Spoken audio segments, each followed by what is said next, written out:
Here in the United Kingdom, most of the age limits that are placed upon us are there to protect us. You are not legally allowed a full driving license until the age of 17. You are not allowed to drink alcohol until you are 18. We even limit the media content people are allowed to consume depending on their age. Most people would agree that there are choices we are not equipped to make, situations we are not equipped to cope with, and responsibilities we should not be trusted with until we reach the accepted age of maturity.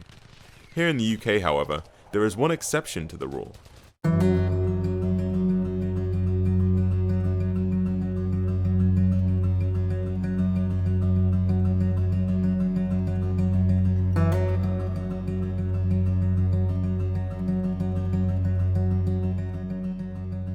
I have a right to a full picture, a full accurate picture, and not just glossy recruitment brochures, which are essentially advertising. They're trying to sell you something. They're trying to sell you the idea of joining.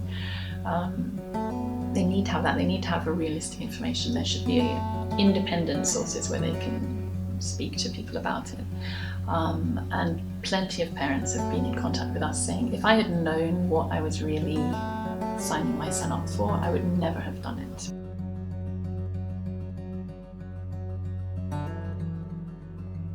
The Ministry of Defence targets young people for recruitment. It targets young people from economically deprived backgrounds. It spends a lot of money on recruitment, and it spends a lot of money on training young soldiers.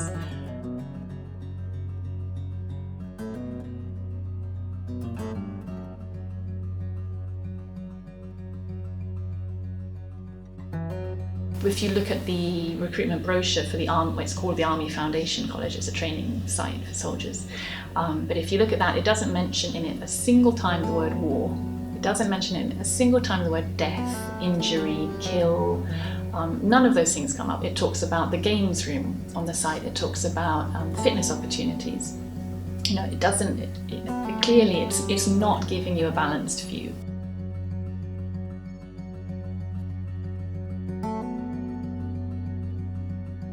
You have to be toughened up as part of the training.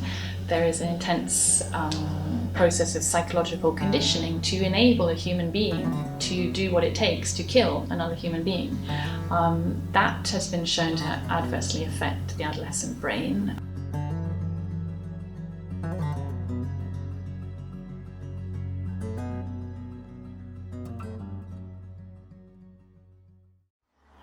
When you weigh it all up, if you can imagine, it's not at that particular time, but if you shoot somebody in warfare, you might not even think about it until years later, and you think, you know, I've actually shot somebody, killed somebody. Whereas in Civvy Street, that'd be murder, wouldn't it? And of course that plays on a person's mind. Yeah. Sometimes think to myself, I shouldn't have come out when I did, and just continued with that career rather than coming out and trying to get a job that I enjoyed doing. I would certainly wait until they're probably 18 before they decide they wanted to go in the forces.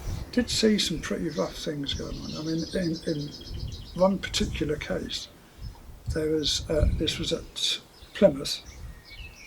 There was a sergeant who had crossed a young lad for some reason, and he mimicked to these lads from Scotland who was on the boys' service, mimicked to them who it was he wanted them to duff up. And they did, they duffed him up. Not only that, they poured Thorpit down his throat. And he came from Luton, and he died.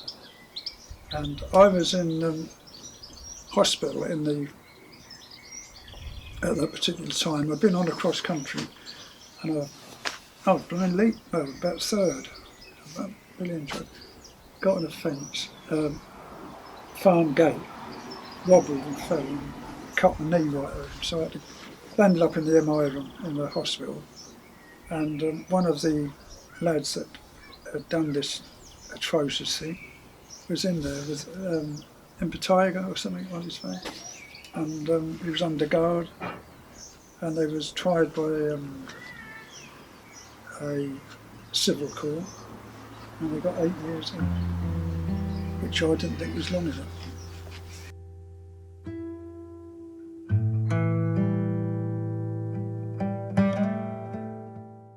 So I feel that the way in which the armed forces engage with schools and advertise, as you say, I think they do it in a way that they're not there specifically to advertise and to target people to join.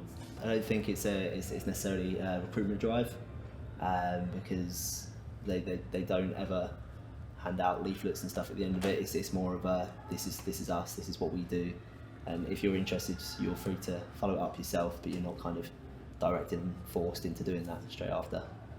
Looking back now, I'd say it might have been for the best that I didn't go at 16. I feel like in the last 2 years at sixth form, I've done a lot of growing up in myself, and I feel that it probably was a better idea me staying. I probably leaving at 16. I would have more than likely lost contact with the majority of my friends from school. Yeah. But I'm not saying that it would have been a bad thing leaving. Obviously, it's what I want to do. I would still enjoy it the same. But I feel like having that time it was probably, in hindsight, a good call from my mum. I don't think I was quite ready.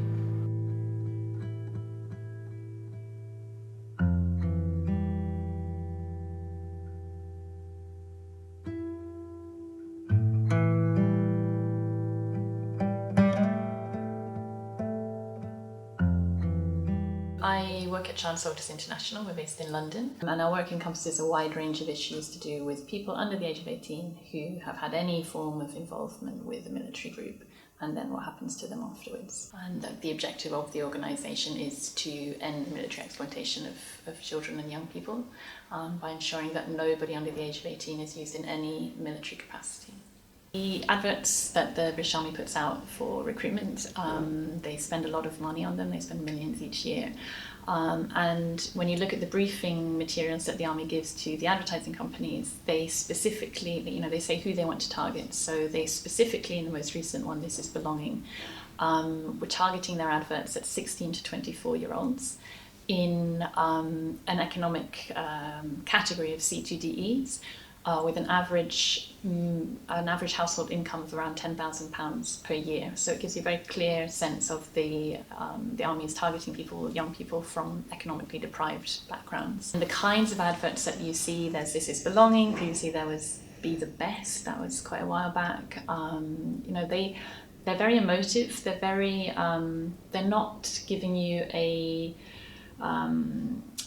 very objective reason for joining. It's not a rational argument for joining. It's giving you a very emotive, do something exciting, be a man, be a mate, belong, those kinds of things. Again, they appeal to young people, to adolescents. The UK recruits approximately 20 to 25% of its army intake is under the age of 18 each year. That's actually come down a lot. 15 years ago, roughly, 40% of British Army recruits were technically children. They were under the age of 18. And people wonder why this is, why the British Army can't staff itself thoroughly with adults, why, there's no demographic or social, cultural reason why the UK can't fill its requirement with adults. It's part of a deliberate marketing strategy and a recruitment strategy by the Ministry of Defence, because what they see is that the kind of roles that they are struggling to recruit for, the infantry, the boots on the ground, are low paid. They don't provide training which is useful in a civilian career subsequently, so they don't have great employment options. They have very limited career progression options within the armed forces. So an adult looking at that with a bit more life experience, perhaps a little bit more realism, will see that it's not actually a very appealing option. I mean, if you're looking at an hourly rate, infantry soldiers in Afghanistan get paid less than the minimum wage. So the Ministry of Defence finds it much easier to recruit those young people than they do to recruit adults. And they can get away essentially with paying them less because adults would demand a higher salary. So it's very much a deliberate thing. The Army, the MOD admits in its own documents that they use 16 and 17-year-olds to fill gaps in roles which adults don't want to do, primarily infantry, which is the most dangerous role.